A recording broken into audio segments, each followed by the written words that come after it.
Well, good afternoon and welcome. I believe it's 1 minute past, 1 minute past 4. So apologies for being a tad late. Just one or two issues to sort out. Members are reminded that we will be using the audio visual system this afternoon, and the meeting will also be streamed live on YouTube.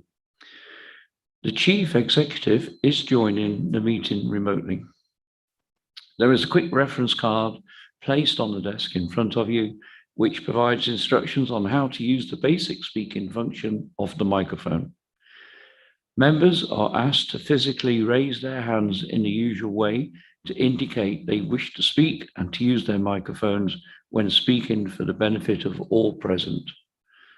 The microphone is live when the red light displays.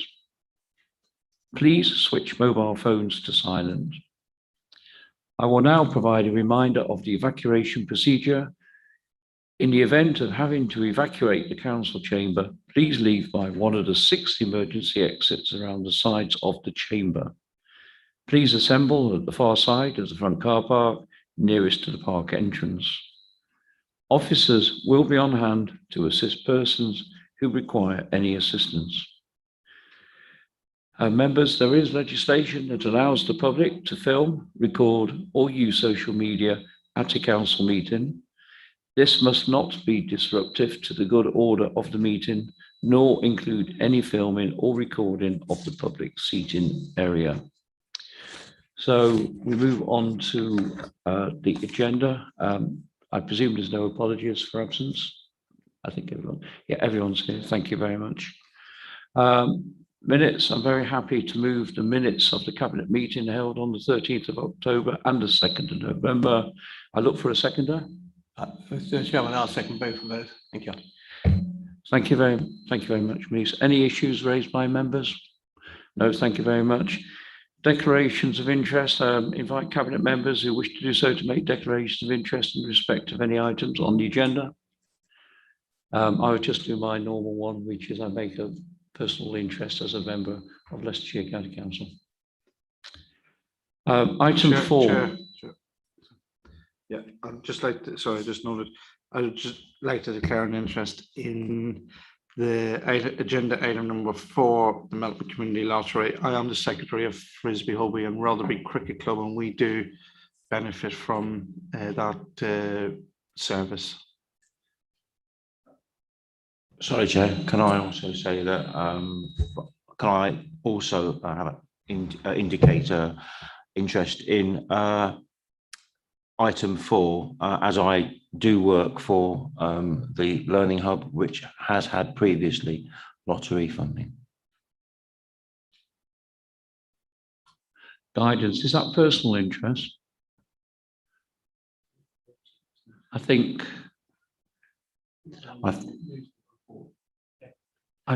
it's noted. It's Ed. Yeah, thank you, Leader. I think given that all you are doing today is receiving the feedback from the scrutiny committee discussions, I think those can just simply be noted because there's no decisions for Cabinet on that item today.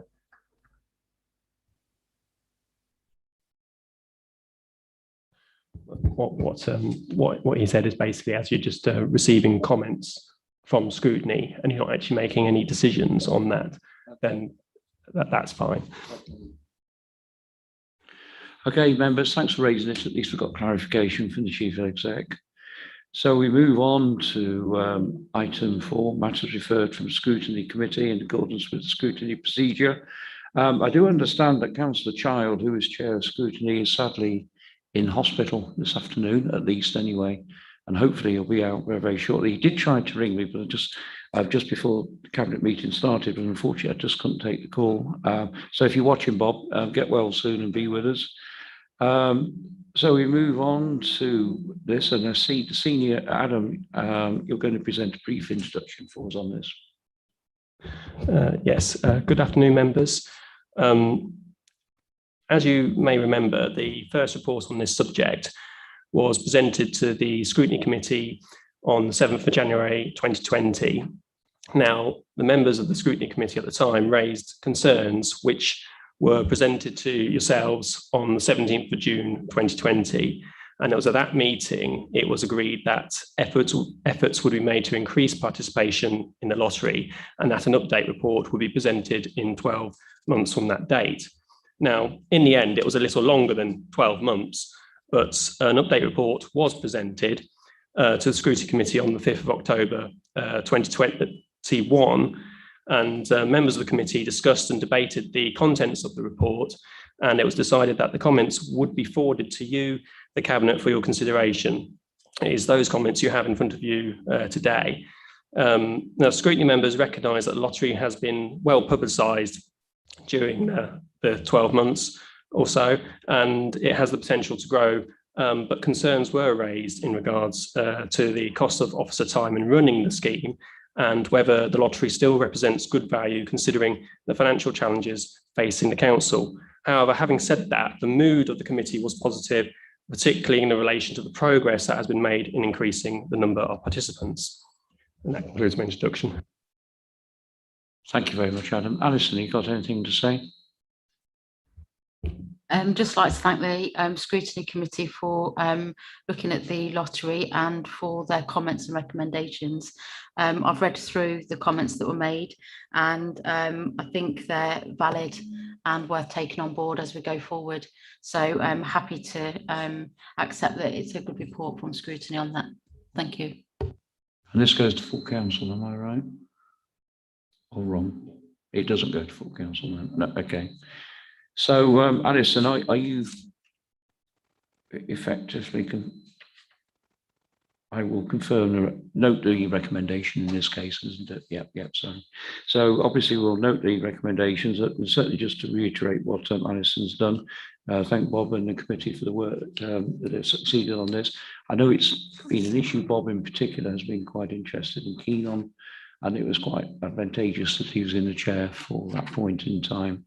So, members, we've noted that, and we move on to the Leicestershire Waste Strategy. And I turn to you, Adam, for a brief introduction again on this one, with Councillor Child not being with us. Thank you. Yeah, thank you, Leader. Now, the report on the Leicestershire Waste Strategy was presented to the Scrutiny Committee on the 5th of October 2021. The report covered the expected changes to legislation as a part of the Environment Bill. Not only will the changes impact upon the waste strategy itself, but they're likely to have significant impact on the council's waste collection and disposal arrangements. Scrutiny members made a few comments on the report and decided that they should be forwarded to yourselves. The comments are contained, obviously, within your agenda packs. The main discussion points were the implementation of food waste collections, which is likely to be mandated by the Environment Bill, and the implementation of free green or garden waste collections, which currently is not likely to be mandated by the bill, but it is an idea that is being considered. Okay, and that concludes my introduction, Leader. Thank you very much for that, Adam. I'm certainly going to move that we note the comments made by the Scrutiny Committee on the waste strategy for the county. And also, again, like I say, to seriously thank Bob for all the work he's done on this one. It's quite interesting. I have an interest in a town called Hunstanton, and they've been having a food waste collection.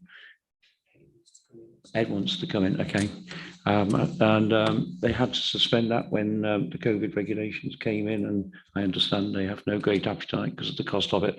But over to you, Ed. I'm sure you need to advise us on this. Thank you, Leader. Yeah, just ask if you could speak up as well, please, Ed. Sure, yeah, of course. Yeah, just to advise that we are intending for a paper to come back to Cabinet, which is in December, to review the full implications of the waste strategy, which is in draft. And I think the intention is for all councils in Leicestershire to bring that forward so that it can start consultation in the new year. So there'll be some further information again on this paper coming back in December to Cabinet. Be on the 8th. Yes, that's correct, Leader, yes. Okay. So it's quite appropriate that these papers have come forward today. It feeds into the next Cabinet papers as it should do, yes? Yes, that's correct, yes. Oh, I can see you in reflection now up there. Yeah. Yeah, okay. Well, thank you very much. So very happy then for the Cabinet to note that report. I don't think I need a seconder for that at all. No, I don't. No, I do need a seconder, Malise. I do need a seconder. Yeah, Can I just, before I say, just bring, so the of course. second line of the second page, do we mean another country or do we mean another county?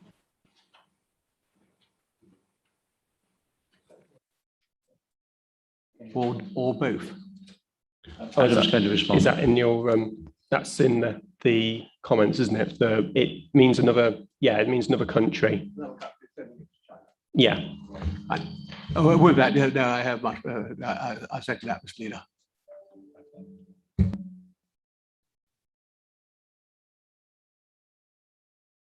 It'll bounce up at the next Cabinet, so thank you very much, members. Now we're moving on to item 5, housing revenue. Does seem to be a bit of what I call the Ronnie show tonight. You've obviously been hard at work in conjunction with Dawn and her finance team, Ronnie. But I'm going to turn to the Director for Corporate Services to summarise the housing revenue, item 5. So over to you, Dawn. Yeah, thank you, Leader. So the report sets out the latest position for the housing revenue account for the second quarter of the financial year for both revenue and capital, with a forecast to the end of the financial year. For revenue, you'll see that we're forecasting a 370,000 underspend, which will result in a reduced contribution from the reserves in order to maintain the working balance at the agreed level of 750,000, and for capital, a 2.7 million underspend is forecast. With regard to the revenue underspend, the details set out in paragraph 561, but this is primarily due to underspending on employee costs as a result of vacancies and also professional fees due to lower prices being procured for work than was originally estimated. And these savings are then offset from the loss of income on voids, but still resulting in that overall underspend. Work continues at pace on the development of the housing revenue account business plan, and that's due to come to members in the new calendar year. And alongside this, there's work being undertaken by the new development manager, and both of these pieces of work will help inform the capital programme as it's developed for future years. Thank you. Thank you very much, Dawn. I'll now turn to Councillor de Burle to move the recommendation, please. Thank you, Leader, and thank you, Dawn. Members,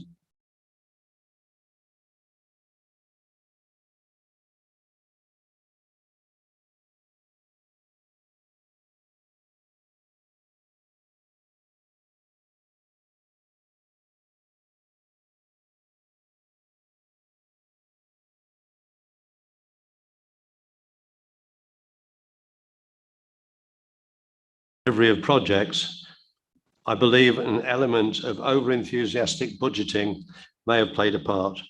Leader, I believe the full picture of the financial health of the HRA will only be seen once we have the HRA business plan, which is now well underway and due to come to members in the new year.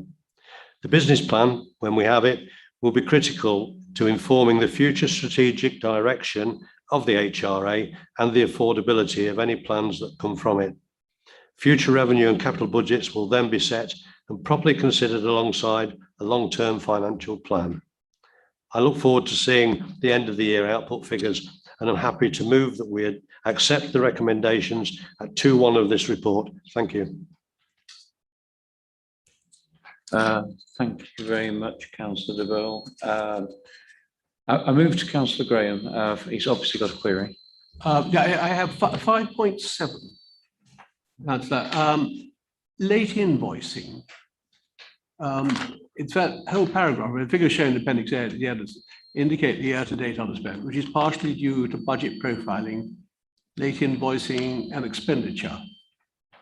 I don't mind late expenditure, but I'm concerned about late invoicing. Is that something that us sending out our invoices later than expected? I can't answer that directly. Please, I will ask Dawn if she can throw some light onto it. Yeah, the context is around the underspend. So the late invoicing is invoicing to the council. So we've obviously had to take into account that there's work that we've commissioned or been undertaken that we've not received the invoices for yet, but we've forecast that to the end of the year and made sure we've allowed for that. So it's the other way around to what you were concerned it was. Thank you very much. Are there any other queries or questions for Ronnie? No. Okay, well, I'm very happy to second Ronnie's proposal at 2-1, and I confirm that the Cabinet have noted the report. Okay, thank you very much. Moving on to item 6, General Fund and Special Expenses Budget Monitoring, 1st of April 2021 to the 30th September 2021. I turn to the Director for Corporate Services to summarise the report, please. Over to you, Dawn.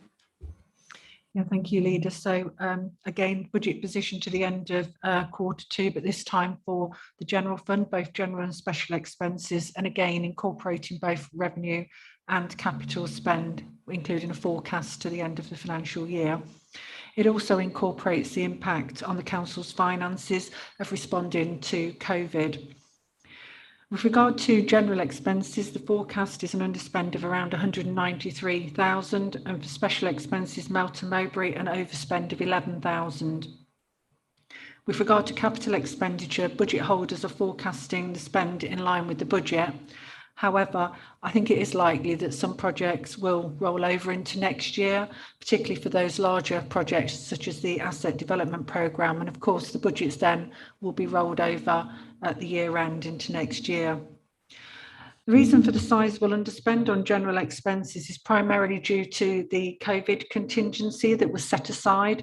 Members may recall that 362,000 was set aside due to the uncertainty from COVID, consisting of tranche 5 funding from the government and a carry forward from 2020-21. Without this contingency, the council would have been in an overspend position. The key pressure on the budgets is the ongoing reduction in income from car parking and the loss of the management fee in respect of the leisure, coupled with the unbudgeted pay award. The loss of the income is mitigated for the first quarter from the much welcome income compensation scheme from the government, but that has not continued beyond 30th of June 2021. You'll see that the detail behind the variance is set out in paragraph 5.5, which includes not only business as usual differences, but as well all the COVID variances as well. And more detail is contained in the appendix, which includes commentary on the high risk budgets in more detail. Also in paragraph 5.7, for transparency, you'll see progress against the saving targets that were included in the budget so that you can see what progress we're making against these. And when looking at the financial impact of COVID for the year, that's set out in paragraph 9.2. And this indicates the ongoing pressure that will flow into next year's budget from the loss of income, as I already mentioned, from car parking and leisure. And primarily, this will create a greater impact with no income compensation scheme next year to mitigate this. So as such, whilst we might currently have a residual balance from that COVID contingency fund, it's almost certain that this is going to be needed to support next year's budget, in addition to the consideration of savings to balance the budget next year. I'll just conclude by drawing a member's attention to the risk section and the overall strategic risk set out there relating to the council finances. So as members will recall, this is the highest risk on the council's risk register and reflects the position, the pressure that already existed prior to COVID and that which COVID has exacerbated. We also have the uncertainty adding to this risk from the uncertainty relating to local government funding. And whilst we did see some positive news in the spending review, there's still great uncertainty as how this will be distributed amongst classes of authorities, with the pressure from social care for upper tier authorities, and how that will then be distributed amongst individual authorities. I think it's fair to say, and I think members are aware as well, that all of this pressure does mean that there is a forecast gap already on next year's budget, which we'll be discussing later as we move through the budget process. Thank you. Thank you very much. Never gets easier, does it, by any means? No, far from it. But Councillor de Burle, invite you to move the recommendation. Thank you, Leader.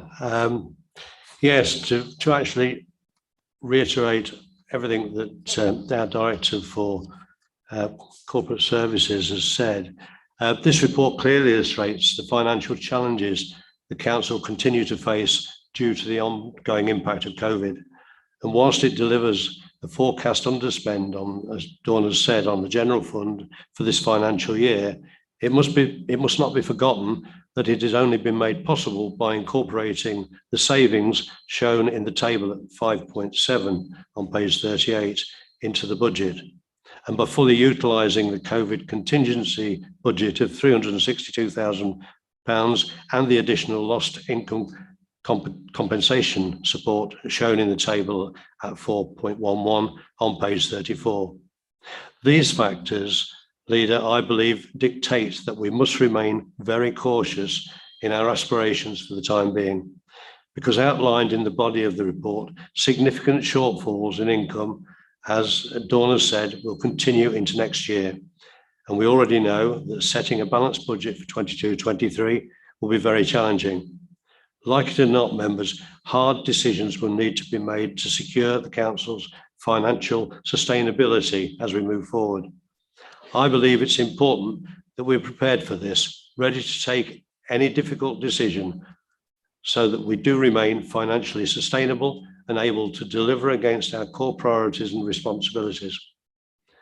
On a happier note, of course, the spending review, as again Dawn said, for local government appears to be generous and more than could have been expected. However, it's not clear how it will be distributed, and it is certain not to be enough to cover the sizable ongoing income losses we are seeing as set out at 5.5 on page 37 of the report. Because of that, any underspends in this current year will be critical to helping us mitigate the impact of those income losses and the financial uncertainty that brings going forward. On that note, Leader, I move that we accept the recommendations at 2.1 of the report. Thank you. Yeah, obviously, you've both given a very in-depth introduction to that. There's nothing more to say other than I'm happy to second the proposal. But over to you, members, for any queries. I don't believe there are any, in which case I note the recommendation.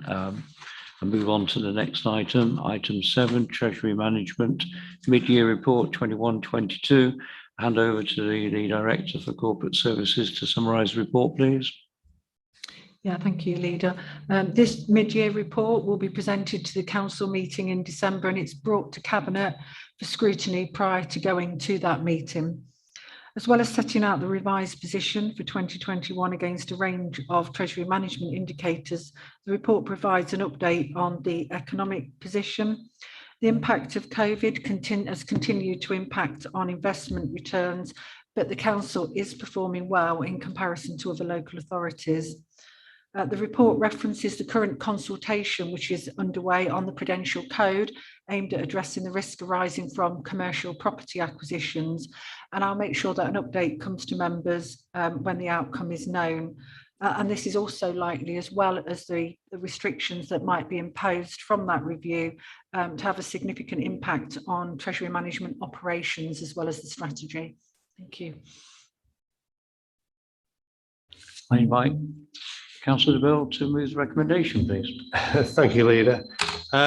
Once again, I mean, as Dawn has already said, this report is some 24 pages long. It's a statutory one, part of the requirements of the CIPFA Code of Practice that we're bound by. It carries a great deal of information about our position in relation to those regulatory codes of practice, and through its reports demonstrates how well our Treasury management activities are doing, or not, as the case may be. It contains recommendations that must be made to Council. Members, it continues to be a difficult time for Treasury management, as we've already heard. Activities which COVID continuing to impact massively on investment rates and returns. However, I'm really pleased to be able to share with you that our investment performance at 0.30% is consistently above that of other local authorities, where the average is coming out at 0.17%. These figures are evidenced by the benchmarking we undertake, which includes many councils, including county councils, with their considerable additional resources. Interesting to note, Leicestershire County Council, who are part of the same benchmarking process and who are investing much greater amounts, are only achieving 0.19% on their portfolio return. So I hope you'll join me in saying good one to David once again. Even though it might not be a high percentage, we're still at the top of the heap. On another note, as Dawn has already mentioned, members may be aware that consultations are taking place externally on the Prudential Code, and we have concerns about the changes they may bring. However, we await to see what the full implications of this will be to us, and suffice to say that we will bring any information to you and share with you whenever we know it. Leader, I'm happy moving that we accept the recommendations at 2.1 and 2.2 of the paper. Thank you. Thank you very much, Ronnie. As Dawn always will know, that I always take great interest in the rate forecast for interest, bank rates and everything else. Unbelievably low, isn't it? Even for a 50-year outlook. You hear about people panicking about the mortgages, and I feel sorry for anyone with a heavy mortgage facing interest rates rise. It'd be interesting to see if they continue to be as low as this. It's bad news for those who were borrowed heavily, and it's not good for those who have savings either. But the prognosis for interest rates is low by this for 60 years anyway. Has anyone got any queries of this at all? If not, I'm very happy to move a second recommendation, but on this occasion it will be a vote. So I ask you to, Ronnie's moved 2.122, I've seconded 2.122. All those in favour, please raise their hands. I believe that's unanimous. Catherine, if the democracy could note that, please. Thank you very much. Moving on to the next item 8, building control proposals for a delegated service. I turn to Mr. Worley, the Assistant Director for Planning and Delivery, to summarise the report. Over to you, Jim. Thank you, Leader. If I can start with a little bit of background, because I think building control is sometimes regarded as something of a background service, but they're very active out there, doing lots of good work and, generally speaking, good for our reputation as well as our income. Our building control service is basically tiny. It's 1.5 people supported by half an admin team. And for a long time, we've had concerns about the sustainability of a setup that's so small, they are so vulnerable for something blowing them off course, that it keeps me awake at night. Thankfully, a couple of years ago, we had the opportunity to join in a partnership with those around us, led by Blaby, whereby we could buy into one another's services and support each other. And it's fair to say that we've drawn upon that framework regularly and to quite a large, excuse me, and to quite a large extent to keep us functioning and delivering a good service during times of stress. Within that partnership, there's been discussions about taking it to what's generally referred to as the next level. What that actually means is the suggestion of a delegated service, again to Blaby being the largest partner and the most willing partner. And the delegated service basically means handing it over hook, line and sinker to Blaby to run it on our behalf. They're responsible for all the staffing, all the income, all of the inspections that go every single day, billing, you name it. Our only involvement would be on a steering committee to make sure they are delivering the service that we've signed up to if we went down that path. It's a tailor-made solution to the concerns we have about building control, because all of a sudden, instead of being 1.5 people, we'd be part of a group of best part of 25. We'd be able to grow the service, switch resources around the county to help those that are in moments of stress, smooth out the workload. We can work together to produce income and to develop the service, to train our staff to meet forthcoming challenges. And the challenges in building control are very real. There's new legislation coming over the hill that it's the fallout of Grenfell, I'm afraid, that will create whole new demands on the service that we've never encountered before, basically. So in every respect, and I used the phrase in our management team once, it would be a no-brainer because it's a gift to the concerns that have worried us. But I have to be very real about it, but it comes at a price. So in the financial implications section of the report, you'll see how we pitch together what it will cost and how that compares to if we were to stay the same. Well, I say the same as we are now. We couldn't be the same as we are now because we rely on the partnership. So it would be a version of the setup that we have at the moment if we were to keep it as a in-house service, costing more than it does at the moment.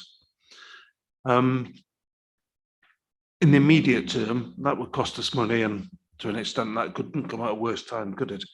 Because of the stress on finances. But you'll see how in the paper how it, over the fullness of time, partly because the service can take care of itself, it brings those relative costs into line, and in the fullness of time, will actually probably balance out to what it would do if we were to keep it to ourselves and work individually.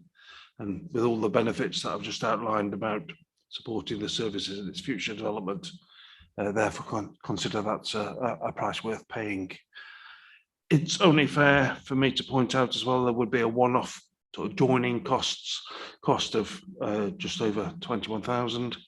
That's all about the integration of staffing and IT so that the new unit, the larger unit, really could operate as a single functional entity, as opposed to 6 component parts now. Forgot about Rutland for a moment there, so it's become 6. And they're necessary costs in order to make us, to enable us to make those transition. They're not equal across the board. The task for some of our partners is bigger than it is for us. The 21,000 figure is sort of the bespoke figure for our circumstances. We're actually quite well aligned with Blaby, so we managed to cut out some of the difficult work involved. It's made it cheaper than some of our other partners.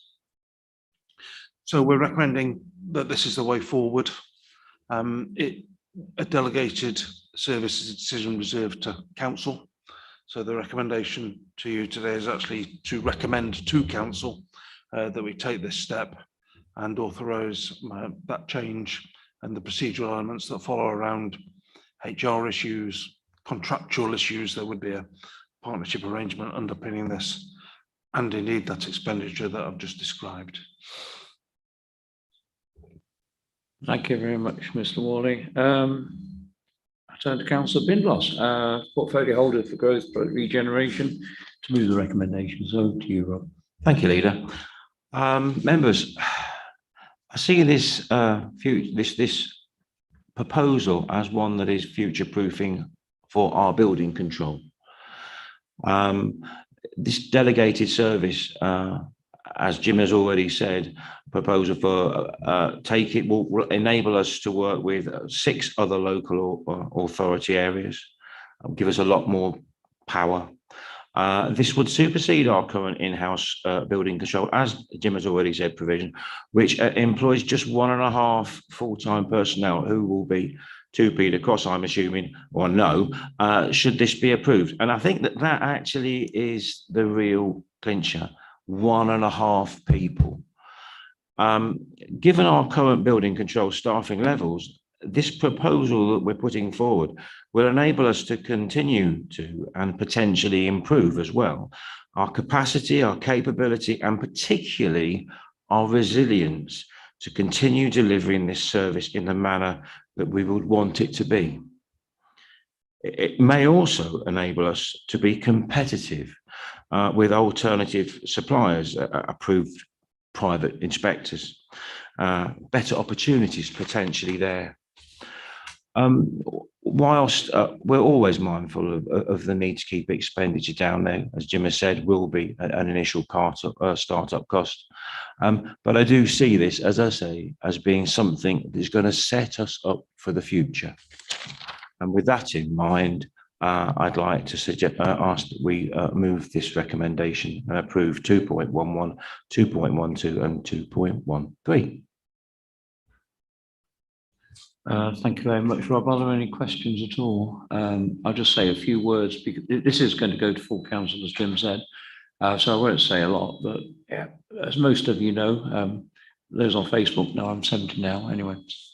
And I followed Melton planning and everything that goes on for 50 years at least now. And I was able to give a few names about building control inspectors to Jim who we'd never heard of. So that really did make me feel ancient, actually. Melton's always had a really good name in the locality for building control. And it is vitally important as this service carries on. But as Rob said, the clincher, I think that's how you pointed out, 1.5 persons. Definitely. It really is. You know, I can remember when there was more than just the 1.5 souls, and they sat quite close to where I was. And I know how busy they were then, and one can only imagine. And I think that, you know, there are peaks and troughs, as Jim and I have spoken about throughout the year. And people are going to be working very, very hard. And if anybody was ill or whatever else, you suddenly lose that power. So I think it's really important. Yeah. So like I said, I'm sure our good name will carry on. We've worked well with Blabey in the past, and they've been very good to us. So I'm very happy to second the recommendation at 212221, 222, 223. And I will take it to the vote. Those in favour, please raise their hands. I believe that's unanimous. If that can be noted, please, Catherine. And we move on to, looks like the last paper. Item 9, ways of working project update. The way we work, strategy 2021 to 2024. I invite the Director for Corporate Services to summarise the report. So over to you, please, Dawn. Okay, thank you, Leader. So like many organisations, not just councils, as we've moved from responding to the COVID pandemic to recovery, the council's been considering its ways of working.